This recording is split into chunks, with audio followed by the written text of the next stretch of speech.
salaanka bacdi waxaan rabaa inaan ugu hadceliyo wasiirada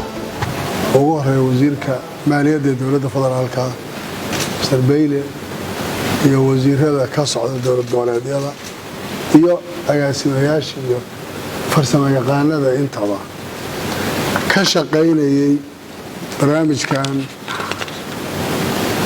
loogu magac daray deyn cafinta oo aan isleeyahay waxay cadaynaysaa muhiimadda ay leedahay culayska deyntu xalay deynta marka laga hadlayo waa qof wax kale ku leeyahay waxyaalaha ugu culus bay ka mid tahay hadda marka aragtaan quraanka marka la dardaarmayo qofka markuu dhinto waxaa la weydiiyaa dardaarankiisu muxuu ahaa wixii uu ku dardaarmay iyo deymaha lagu leeyahay iyo wax badan waa wax ugu horeeya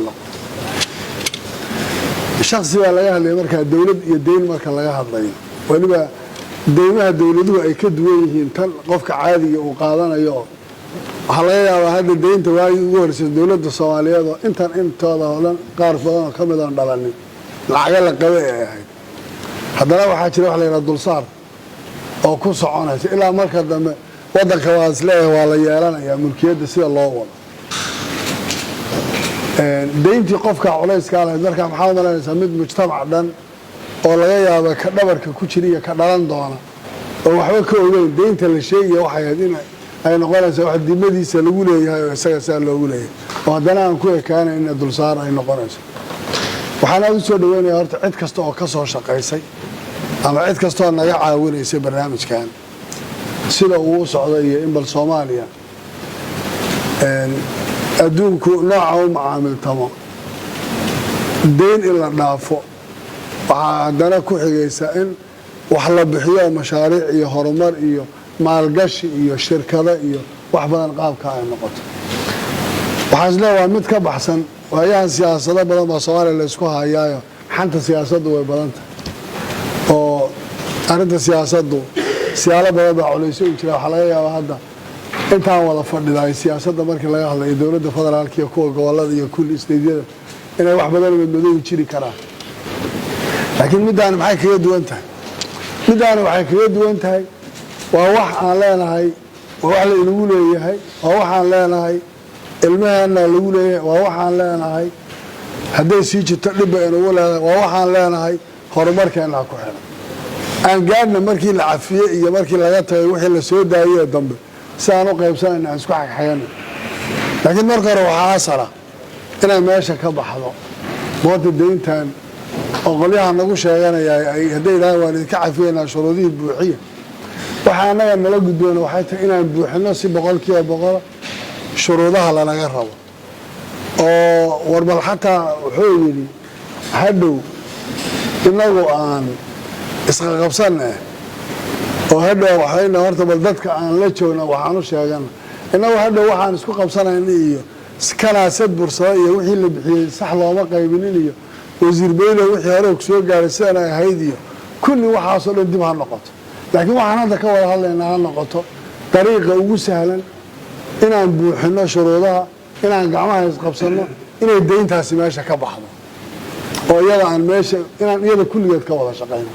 waxay la tahay technically iyo wasiir iyo siyaasad ahaanba waa mid annaga dowlad goboleedyada iyo dowladda federaalka kulligeedna aan isku waafaqsanahay arrinta deynta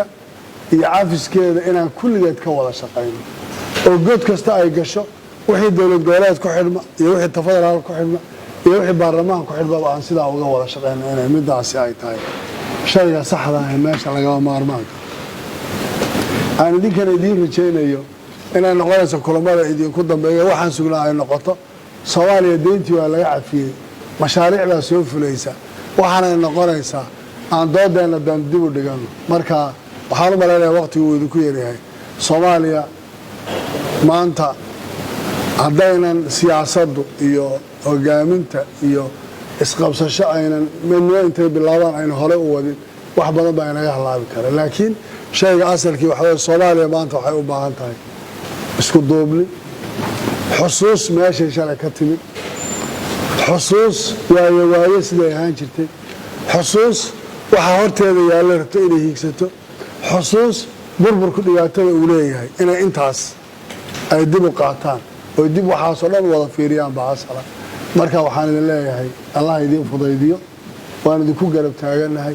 ma siyaasadeynayna arrinta deynta maanta ma rabo inaan hal kelmad oo siyaasada warbadaan baa iga buuxa oo hadda dowladda federaalka ka hadli lahaa oo wasaaradda maaliyadda lafteeda iyo adeerkay beyle wax ka sheegi lahaa oo raran lahaa war waddanka sidaan sax maaha laakiin maqaamkeedii maaha bilmunaasaba midaana waa mid u baahan qof waliba inuu ka shaqeeyo deynta qofka markuu dhinto la leeyahay war deyntiisii ma laga cafiyo yaa qaadaya aan la aasayn maxaad malaynaysaa qaran dhan oo la leeyahay idinkoo dhan iyo duuduub baan idiin leena aan middaa ka wada shaqayno aad baad u mahadsantihiin guul baan idiin rajaynayaa waxaan is leeyahay kulankan kan idinku xiga waxaan rajaynaynaa iyadoo la yidhaahdo soomaaliya way ka soo baxday arrintii deynta habkii loo mari lahaa waa laga cafiyey isxagxagashada markaa inoo noqoto aad baad u mahadsantihiin